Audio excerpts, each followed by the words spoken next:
absolutamente possível e válido você comentar o mundo de uma forma super atual através da pintura. Esse comentário vai ter algumas características. Você fazer esse mesmo comentário desde o digital vai ter outras características. Às vezes muitas pessoas me veem, às vezes como um cara da tecnologia, né? Eu não sou só digital. Eu acho que a tecnologia empodera você, ela te dá um poder de ver o mundo e de simular situações e de aplicar a nossa imaginação de uma forma que sem ela a gente não consegue.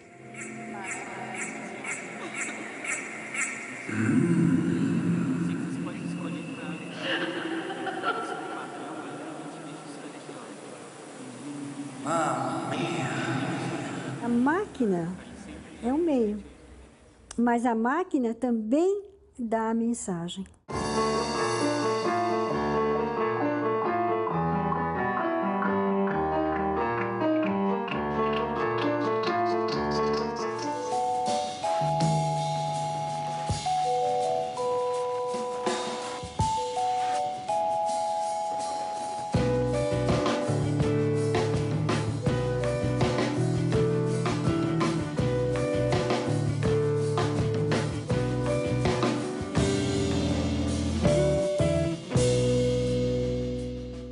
Essa aqui foi um trabalho que a gente fez para o Anilha Cultural, que rolou lá no Sesc Vergueiro, que era uma brincadeira de trabalhar a interatividade entre acho que eram 7 países da América Latina.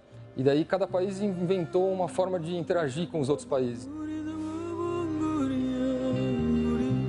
A forma que a gente pensou foi a mulher medusa. São 100 metros de cabo, que é o que liberta e prende a pessoa que usa, né? Que faz o seguinte, 2 sinais, vai um sinal de vídeo e de áudio da nossa roupa para uma mesa de controladora e da mesa controladora eu posso mandar imagens para essa tela e para o fone de ouvido dela. Quando ela começa a conversar com a pessoa, eu já começo a interagir lá da mesa, mandando texto na tela, falando, e aí, não acredita no que ela está falando não, sei lá, eu ficava brincando. Aí a pessoa às vezes achava que era gravado, eu falava, bonita camisa azul, eu ficava comentando de dentro como se eu fosse o cérebro da mulher, né?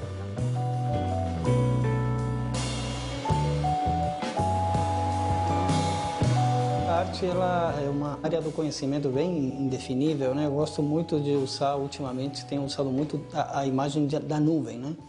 A nuvem é uma massa bem porosa, que ela está em contínuo movimento, ela sempre tem um centro de gravidade, mas o próprio centro de gravidade muda. E a arte é um pouco isso, né? Ela vai acompanhando os tempos e ela vai ganhando diferentes nuances ao longo dos diferentes períodos históricos. E hoje coincide que uma parte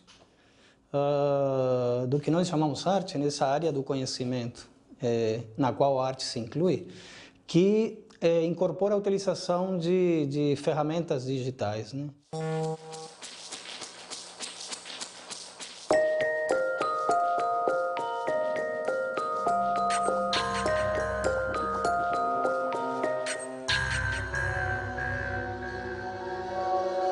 The Electric Sheep is a software artwork. It's an artwork, like a painting, that's made from software.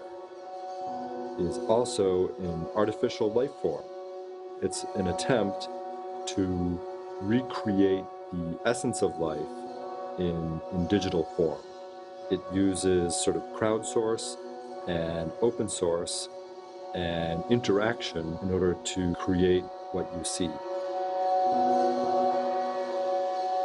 A máquina é um meio, mas a máquina também dá a mensagem. Não é que a máquina tenha livre-arbítrio, né? É o ser humano que ainda, pelo menos, né? É o ser humano que cria esses gaps, né? essas interfaces para que a emergência aconteça, né? Para que surjam novas coisas.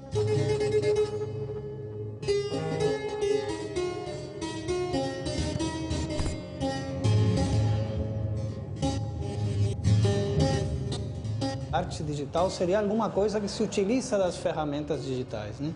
Agora, não sei se isso deveria ser um componente significativo na hora de pensarmos a arte. Eu acho que a arte ela está por cima. Essa área do conhecimento também não quero enobrecer demais, né, ou fazer enfim, uma apologia nem da arte nem da tecnologia. Mas essa área do conhecimento se auxilia dessas ferramentas contemporâneas de origem digital, porque trabalham com dígitos, né? De forma através de aparelhos digitais, etc. e tal, mas não colocaria muita relevância nela, senão eu tentaria deslocar o interesse para a arte em primeiro lugar, né? Que é nós refletirmos, pensarmos, comentarmos o mundo, né? Desde a perspectiva da arte.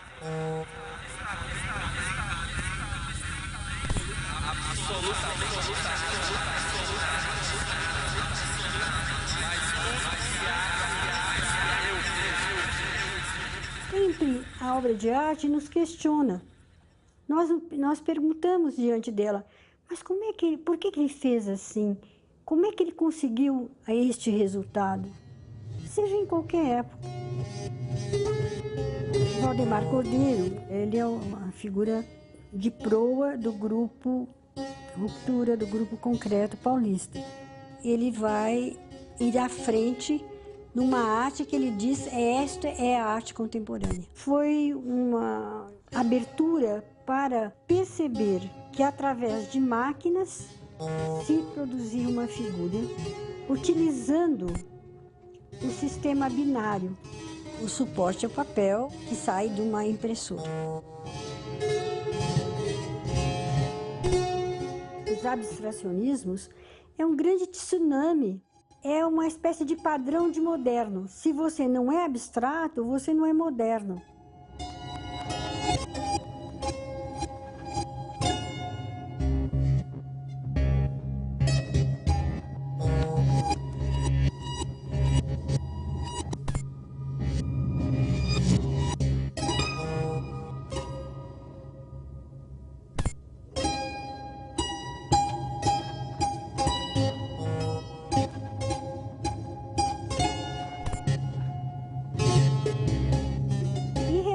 A abstração tomou conta do mundo, seja a abstração geométrica, seja a arte concreta, que é uma arte matemática, é uma arte onde se faz o projeto da pintura. Quando você fala de pintura, você envolve um talento muito específico. A arte digital, você precisa de designers, possivelmente de programadores, de arquitetos, para criar uma peça colaborativa e multidisciplinar.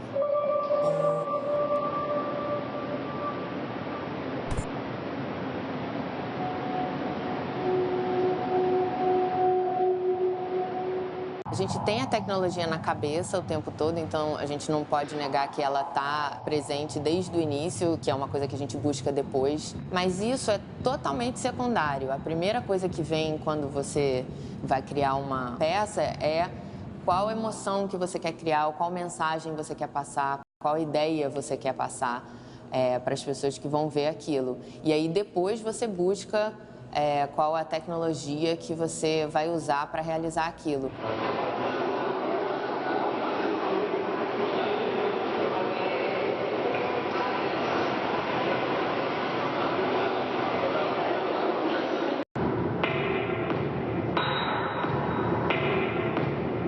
O que a gente quer é produzir emoções e memórias.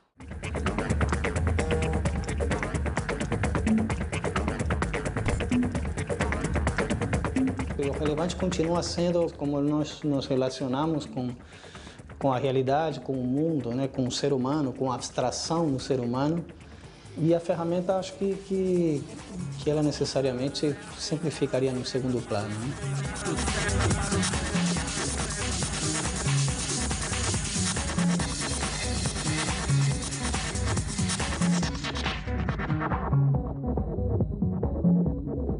Como essa ferramenta, ela pode introduzir, pode te levar a você ver o mundo de sempre desde um novo ângulo, né? E eu acho que essas são as questões interessantes que o digital levanta. Todo novo meio, se a gente pensar, quando a fotografia nasce, ela é um novo meio da pintura, né? quando o cinema nasce, é um novo meio da fotografia, aí vem o rádio, a TV, etc. Sempre estamos, a humanidade sempre lida com novos meios, né?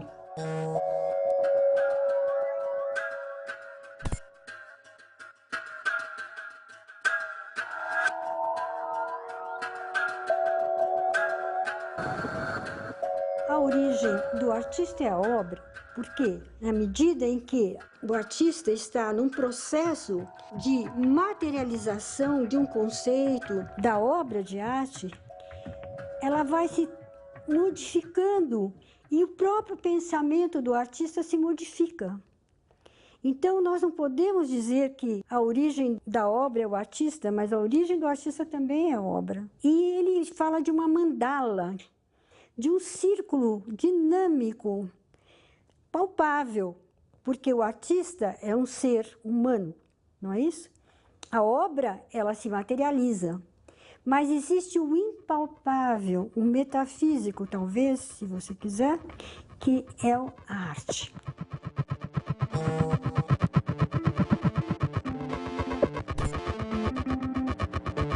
Eu vejo o computador como uma ferramenta muito poderosa, né? Não é uma única ferramenta, né? Elas são infinitas ferramentas e eu pego as coisas simples e através do computador eu consigo ir recolocando elas de maneira diferente no mundo. Coloco elas, projeto elas, edito elas. Então, através da experimentação é que eu vou construindo mesmo.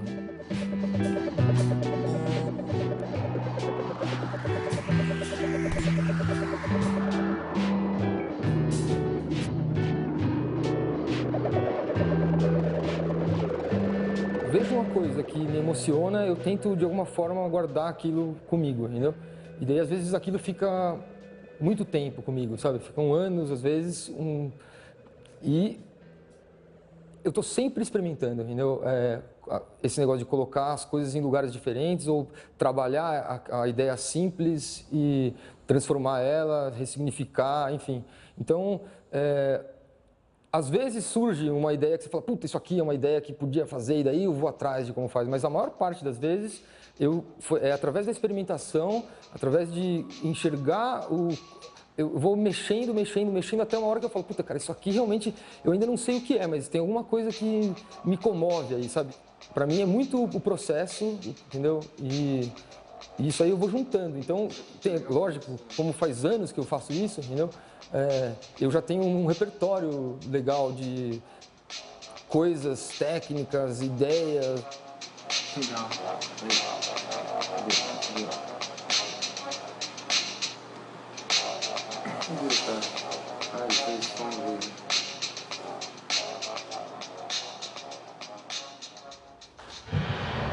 Que eu criei essa brincadeira de o cara se rendendo, sou eu, né? Tipo, tenho as minhas angústias, minhas injúrias e acaba sendo, coloco pra fora de algum jeito, né?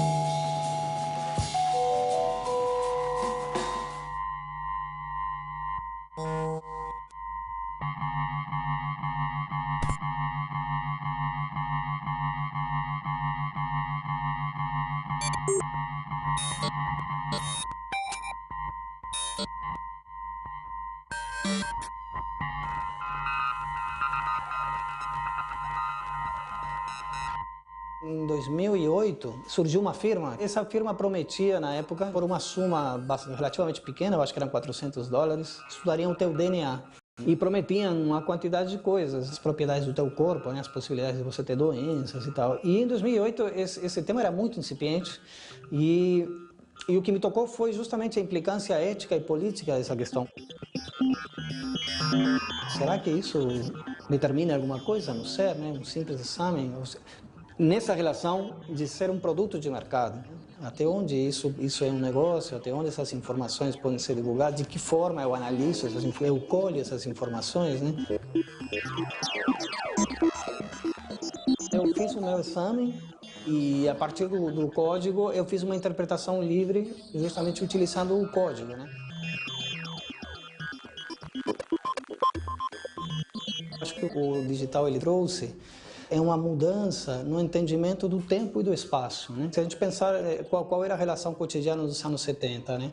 Você estava no trabalho, você recebia um fax, esse fax demorava ele mesmo para passar, você levava esse fax, o fax ficava numa outra sala, não na tua, levava para a tua sala, lia o fax, ia consultar as pessoas, no dia seguinte você devolvia um fax. Hoje em dia nós recebemos um e-mail, na hora se você não responde, parece que você é mal educado, né? E isso acaba dando essa e outros artifícios como esse, dos quais nós somos reféns um pouco no dia de hoje, eles trazem essa noção de que o tempo e o espaço está encurtado ou na verdade reconfigurado, né? A toda e qualquer hora e em qualquer lugar, e o tempo também, né?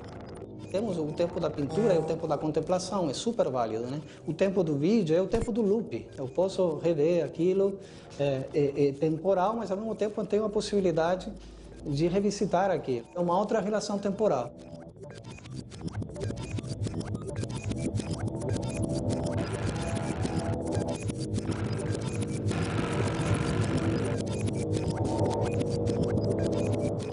No tempo real, quando eu faço essa performance, sou eu que mexo com o código, né? Então sou eu explorando aquela proposta.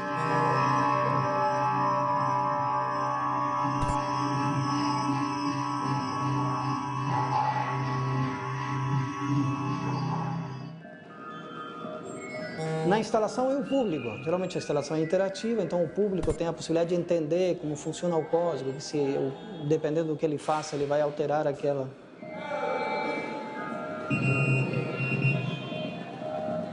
O nosso aparelho cognitivo tem que aprender novamente, mas isso não invalida os outros tempos. E acho ao contrário, isso deveria resgatar esses outros tempos para a gente conseguir ter esses espaços de pausa, esses espaços de silêncio, que são muito necessários, né? Então, se o digital nos acelera, ou seja, eu não gosto muito de colocar juízo de valor nas coisas, isso está ali. Então, se acelera, bom, vamos lá, vamos acelerar.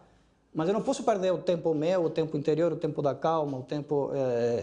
esse outro tempo que nós aprendemos como seres humanos durante milênios, ele também tem que estar dentro de nós, né? Então, esse equilíbrio, eu acho que nós estamos muito em busca ainda desse equilíbrio aí, né?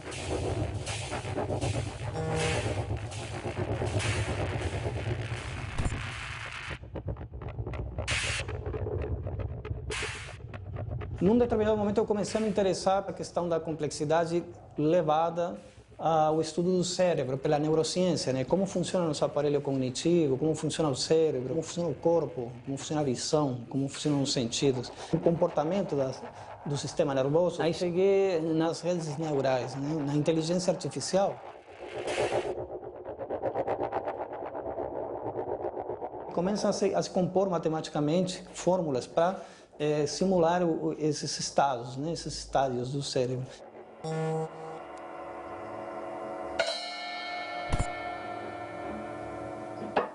Como poderia se explorar isso? Não de uma forma literal, porque para isso as máquinas da medicina são superiores a muitos equipamentos que a gente usa, sensores e tal, né?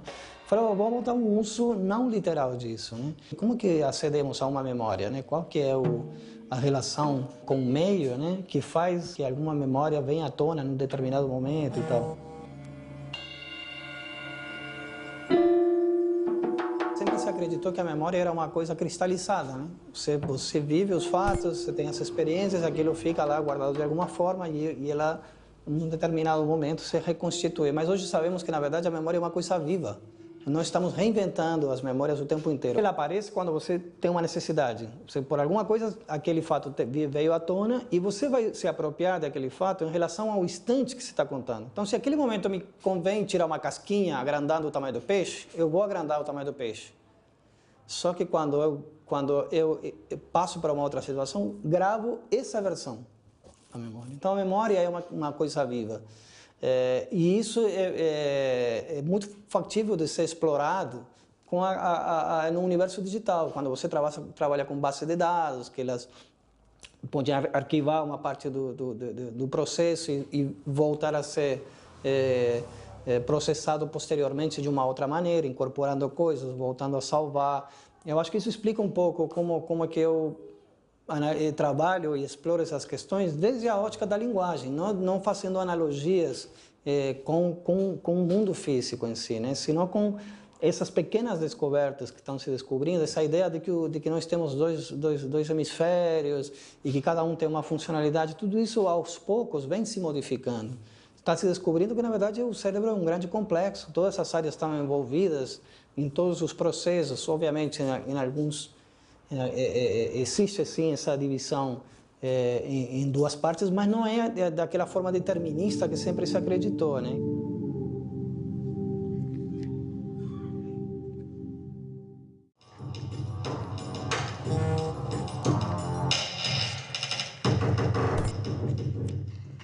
Norte da Argentina, Uruguai, o sul do Brasil, é um território geográfico que comparte muitíssimas características em comum, desde a culinária, a vestimenta, a linguagem, a música. Então, a fronteira necessariamente é um acidente geográfico, não é uma coisa que determina.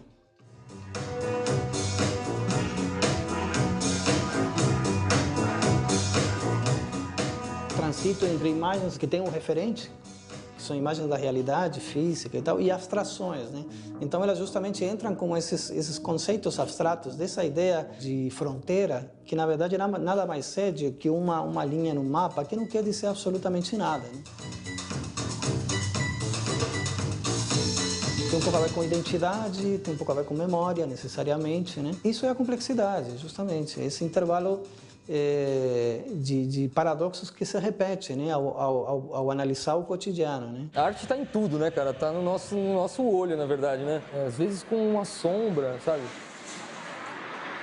A minha inspiração, cara, o meu processo criativo é esse de pegar uma coisa simples e desdobrando ela e recolocando ela, ressignificando ela. Eu não sou só digital, entendeu? A gente foi chamado para fazer uma obra de intervenção urbana. A gente percebia que sempre a arte era cooptada pela propaganda, né? Então a gente falou, vamos tentar fazer o contrário, né? Vamos fazer, a partir da linguagem de propaganda publicitária, a gente criar um produto que cooptasse a propaganda em prol da arte, digamos assim.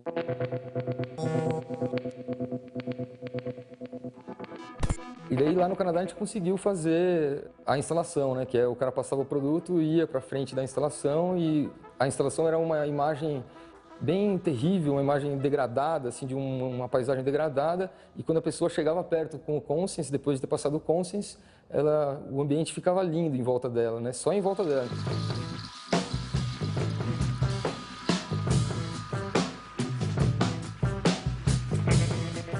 A gente é da época da lei que não tinha a lei Cidade Limpa, então tinha um monte de outdoor.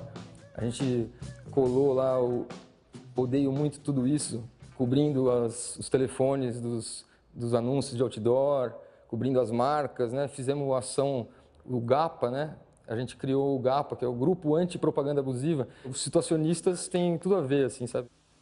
Le spectacle, compris dans sa totalité, est à la fois le résultat et le projet du mode de production existant. Il n'est pas un supplément au monde réel, sa décoration surajoutée.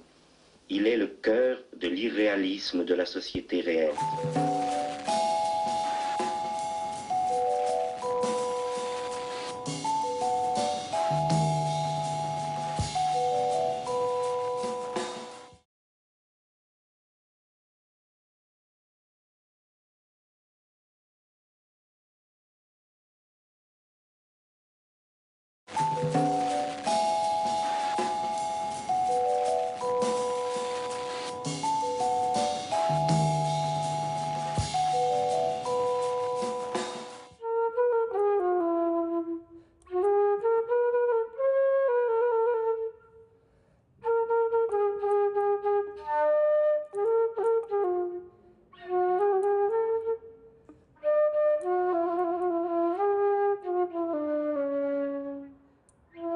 Esse trabalho é assim, o Círculo Vermelho representava na minha cabeça, né, a pulsação, o sangue se espalhando, o sol, né? É um trabalho que brinca com essa interatividade com áudio, né?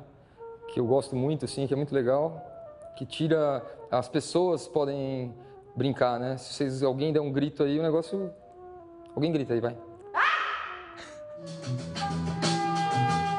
Eu sempre peguei as coisas que eu tinha em mãos, né?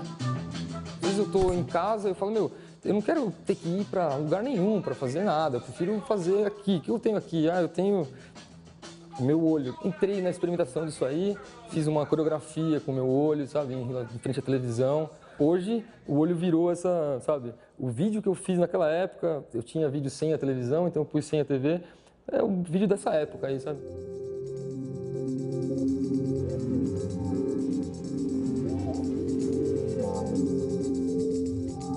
Esse é o que tá lá na bolinha lá, né? Tem um ângulo, às vezes, até melhor. Mas aí eu fiz essa gracinha de você pisa aqui, ó,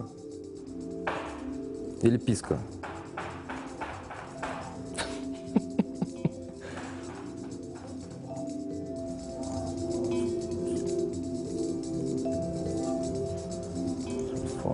Tá pegando aí?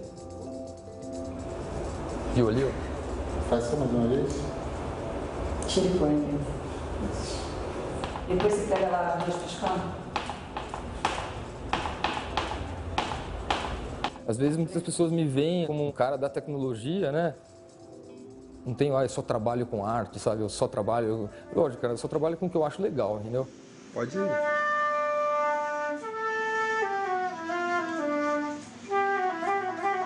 A tecnologia, para mim, não é só o computador, né?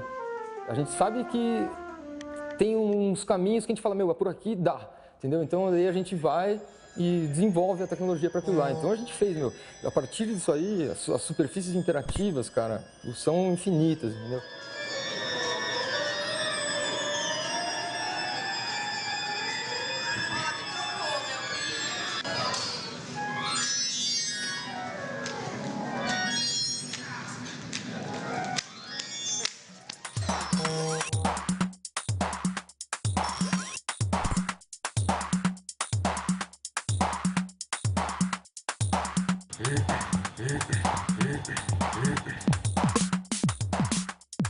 Geomapping é essa brincadeira eterna, né? Você ressignifica as coisas, sabe? Tipo, recoloca as coisas em outro lugar, entendeu? Então é muito legal. O Geomapping você faz isso, sabe? Você consegue colocar o olho piscando na sua camisa, né?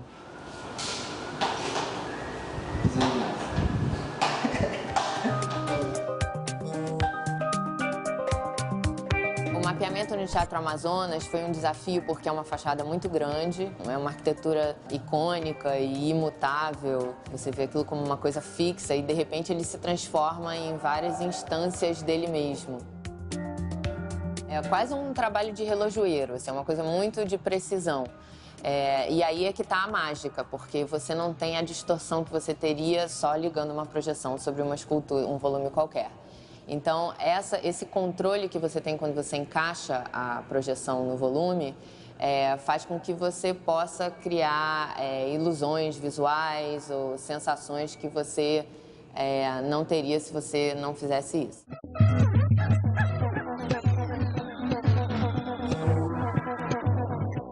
Está sempre querendo usar novas ferramentas. E o laser tem uma limitação grande, ele não consegue fazer muitos movimentos e muitas animações, mas ele tem uma vantagem enorme porque ele tem uma luz muito forte, tem lasers muito poderosos que alcançam uma escala muito grande, que nem a dos arcos da Lapa, e é um desafio você fazer uma animação só com uma linha. No nosso trabalho, a técnica vem muito junto com a criação e a gente faz muitos protótipos. A maior parte da criação acontece na fase de protótipo. Você usar mídias digitais, você tem que dominar primeiro as suas ferramentas. Isso não existe, assim, de você querer usar e não saber como aquilo funciona. Então, tem um lado, uma expertise técnica e tem uma criatividade técnica muito grande, assim. Você tem que saber como que aquilo se comporta e como você pode subverter o uso comum daquela tecnologia. Isso acontece muito. Às vezes, a gente usa uma coisa que foi bolada para isso desse outro jeito. No Guggenheim, a gente fez uma peça chamada Free, que é uma cidade utópica. A gente resolveu botar o projetor dentro da mesa.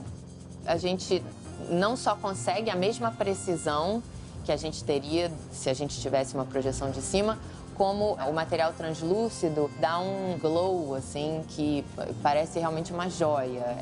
Ele dá um efeito visual muito bonito.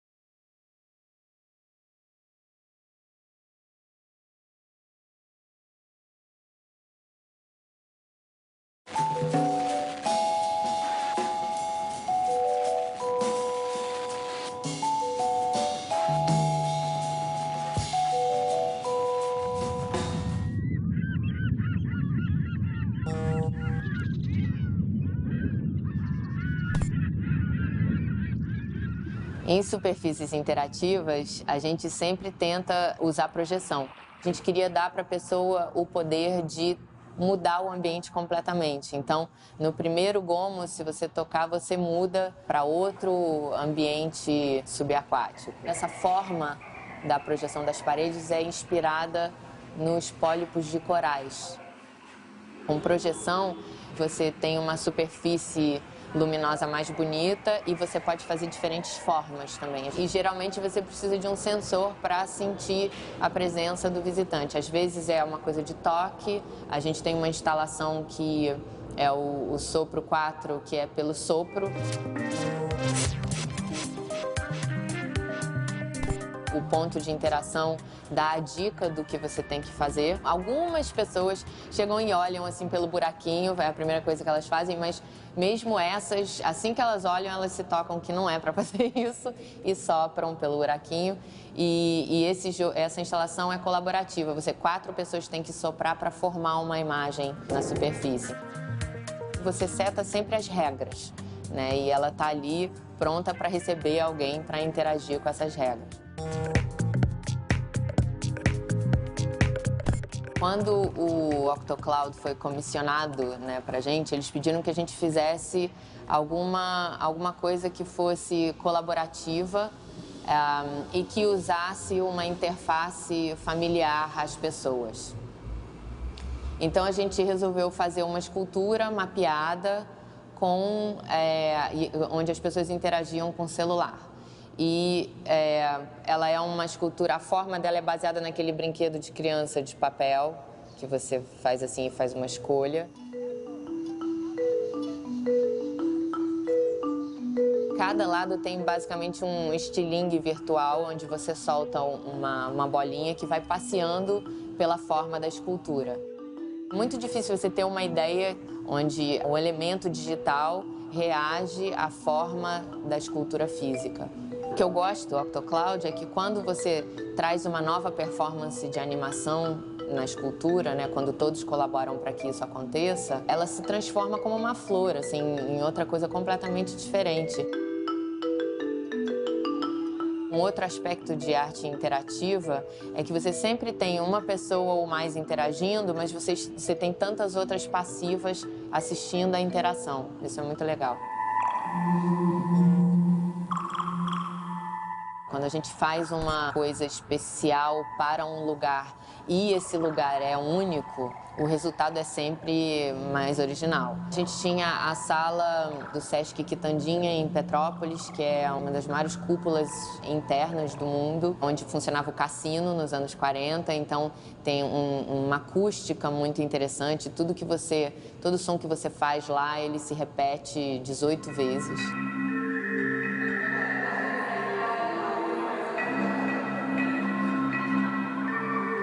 Ela tem 10 metros de altura. A gente fez um mapeamento de projeção nela com uma narrativa toda sincronizada com o som. E o som foi todo pensado para usar essa repetição da acústica do espaço e criar o clima do espetáculo visual que você estava vendo. Em certas obras a mensagem é mais explícita e em outras é mais um sentimento, é uma ambientação. Você surpreende, eu acho, o visitante com uma forma e com toda a sincronização que existe, a integração que existe entre imagem, som, espaço e volume. A gente, quando acende uma lâmpada, a gente consegue enxergar à noite, a gente usa uma bicicleta, a gente vai mais longe, mais rápido. É inevitável a gente querer usar a tecnologia para nos dar mais poder.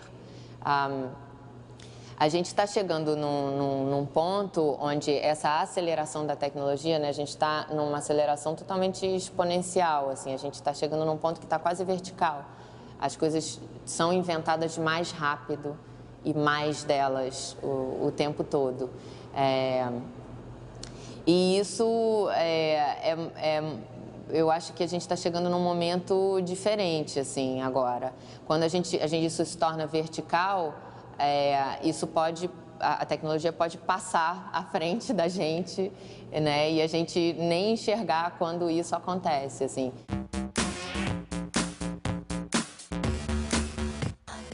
Eu acho que a tecnologia empodera você, ela te dá um poder de ver o mundo e de simular situações e de aplicar a nossa imaginação de uma forma que sem ela a gente não consegue. É interessante perceber isso, né? Na verdade, como esse novo meio, ele te permite ver o mundo de sempre, né? O mundo no qual você vive, o tempo histórico no qual você está, desde uma perspectiva outra, né? Agora, não invalida toda a experiência que o ser humano construiu, né, ao longo de milênios, né?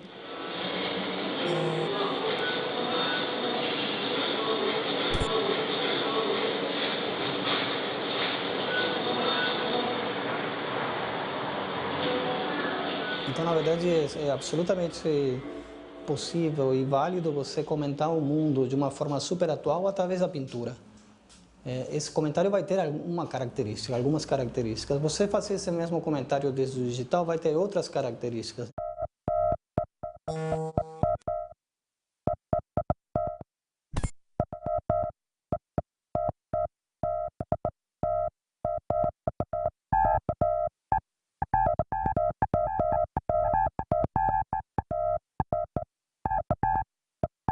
Eu sou fissurado na ideia de complexidade. Eu acho que isso define muito o mundo, né? E complexidade, a ideia de complexidade, ela inclui necessariamente a ideia de paradoxo. Na cultura ocidental, nós estamos sempre enfrentados a dualidades. Nós vivemos o mundo em termos de dualidades, de opostos, né? E a vida é muito mais complexa do que isso.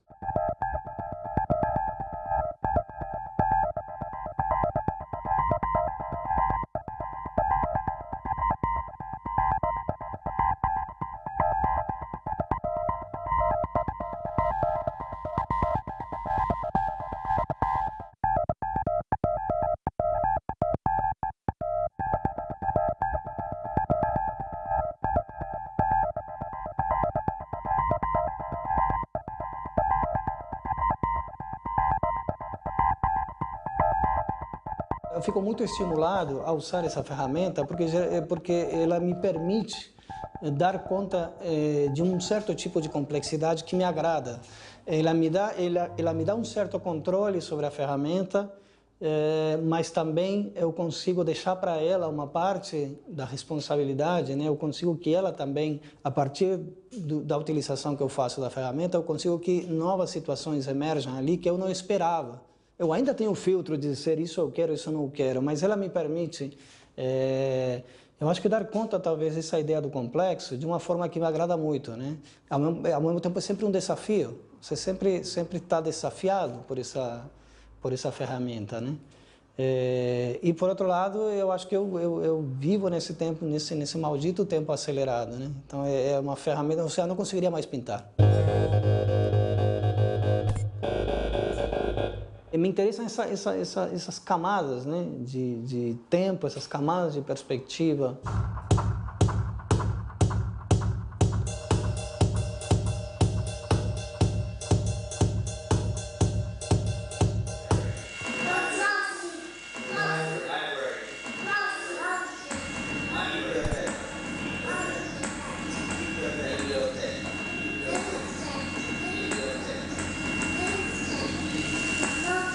que você faria uma coisa dessas em tempo real, sendo que você está se expondo ao público e não editado como um vídeo tradicional? Justamente isso, né? A ideia de você correr esse risco, né, da criação, da exploração desses dispositivos em tempo real.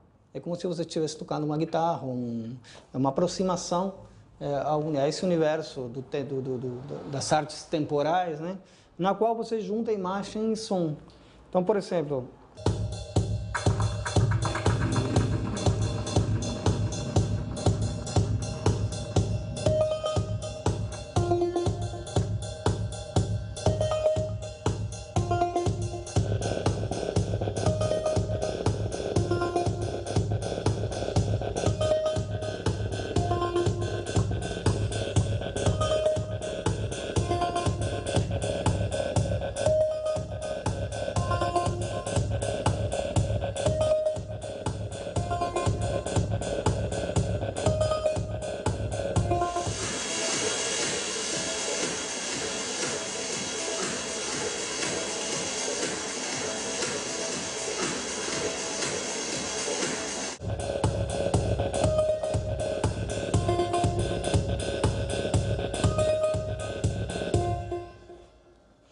basicamente é isso.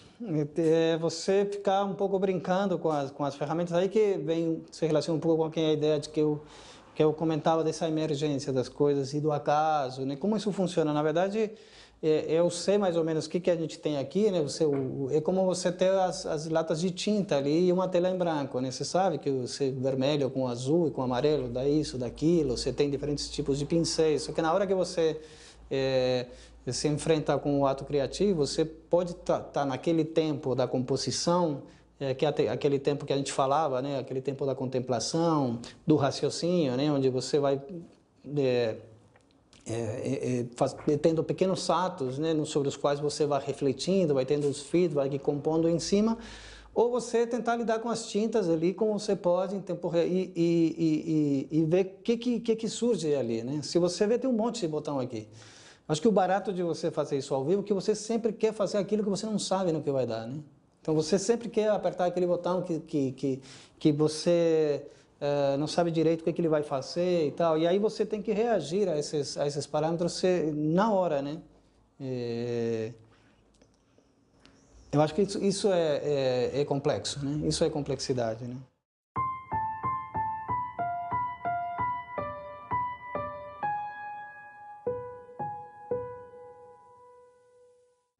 Esse trabalho aqui, que leva por título Reconhecimento de Padrões, ele é uma série recente, que começou depois da série Mindscape. É o primeiro trabalho da série, de metade do ano passado, e é um trabalho onde eu estou começando a pensar essa ideia de as implicações por trás dessa ideia do reconhecimento de padrões, né?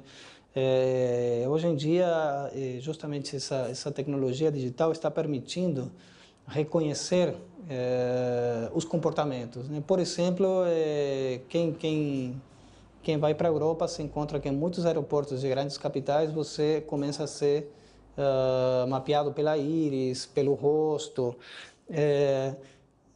Então nós seres humanos passamos a ser também um corpo de dados, e esses dados na maioria das vezes são analisados por software.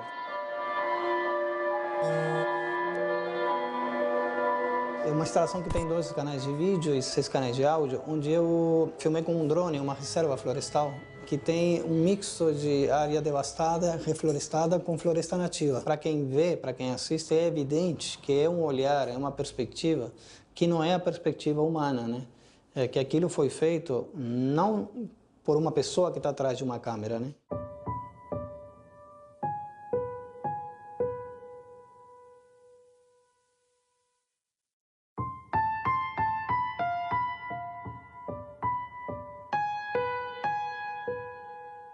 Eu utilizo o drone justamente porque ele traz uma perspectiva que não é a perspectiva humana, é a perspectiva da máquina.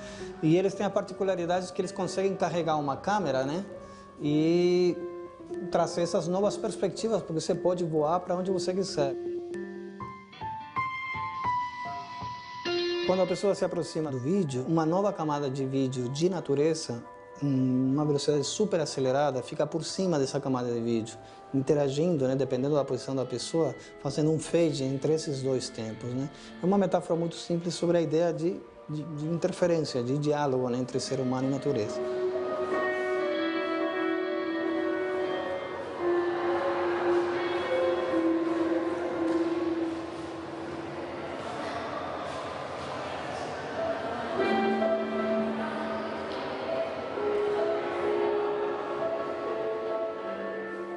Esses padrões, esse reconhecimento de padrões que acontece sobretudo no mundo do controle e da vigilância, né? O mundo das câmeras de vigilância, o mundo dos mapeamentos genéticos, como a gente falava antes, ou os mapeamentos por imagem, os quais têm se tornado muito comuns nos dias de hoje, né? E que praticam o que tem por trás práticas éticas, estéticas, políticas, né?